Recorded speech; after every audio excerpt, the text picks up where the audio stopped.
Welcome back to a Beekeeper's Diary podcast. Got goldfinches flying over my head. Swallows are still zooming about. It's towards the end of July now.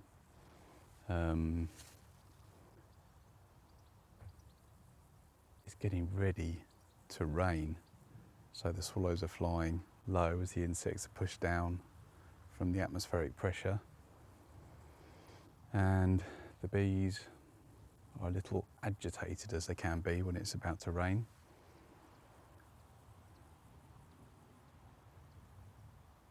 We've had to go through the hive, a little wander through the hive.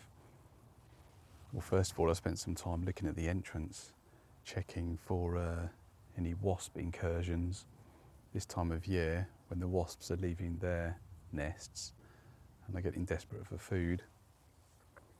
They can start raiding the bees and try and overrun the bees. But here, this year, I watched the entrance for 5 minutes, 0 wasp incursions. So that's good. Sometimes you can have to make the size of the entrance. Been attacked by a bee. Excuse me. As I say, they're a bit angry. Put my veil on. Can you hear that? I'm being investigated by a grumpy bee. No, thank you. No, thank you, madam. Not today, please. I don't mind being stung, but I can do without being stung in the face. So where was I? Yeah, you can reduce the entrance block for the bees to make it easier for them to defend their territory and make it harder for the wasps to get in. But I don't need to do that at the moment. I've seen 0 hornets. Last year I was getting predated by hornets as well, which was fun to see, if I'm honest, as an insect enthusiast.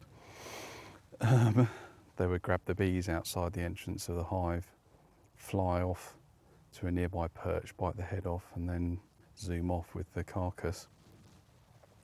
But none of that this year. So we had a little look through the hive. Not much has changed. The boxes that we are trying to collect honey in haven't changed much. They've capped a lot of it off, but there's no point me taking it off yet. I'll leave them to it. Probably for 1, maximum 2 weeks. Then I'll have all those boxes off, because I then want to start my varroa treatment, which are the mites that predate on the brood that the bees are laying and can weaken them. And we're getting to the time of year where the bees that are created now are our winter bees, so we need them to be strong and healthy to get through the winter. And if you leave your varroa treatment too late, your weakened bees won't make it through the winter. So for me, beginning of August is when I start the treatment, and I'm going to try a different treatment this year. I'm going to try Apistan, which is a couple of strips that you place into the brood box 6 to 8 weeks, no longer, rather than Apiguard, which is what I normally use. But I thought I'd try something different this year, see how we get on. And that treatment is a tray of crystals that you place at the back top of the hive, and the bees drag it through the hive to eject it because it smells, and that sort of drags the treatment through the hive. So I'm going to try Apistan this year, slightly different treatment, see how I get on. I tried a new device just now, which is, I can't remember the commercial name for it, but it's basically a pot, and to measure your varroa levels, what you can do is collect a sample of 300 bees, sacrifice that small percentage of bees for the greater good, and put them in isopropyl alcohol, something like that, which kills them instantly. And then the varroa mites that are on the bees will drop off. You can sieve them out and you can get the percentage of varroa to bee level. But I was trying today, my first try with this device, you collect 300 bees and you inject CO2 into the cup and seal it, and it anaesthetises the bees. Then you shake them about gently, and the theory being the varroa that are on the bees, the prophetic varroa, will drop off through a little sieve, and you count the varroa in the cap that's dropped off the bees. So I did that, which was very effective.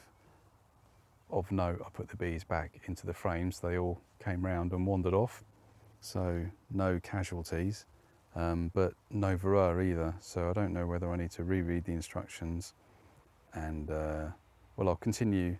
The joy of that technique is you can continue your sampling week to week and monitor your levels throughout the year. So I'm going to do that. But my initial sample today is 0 varroa, which is good, but seems unlikely. We shall see.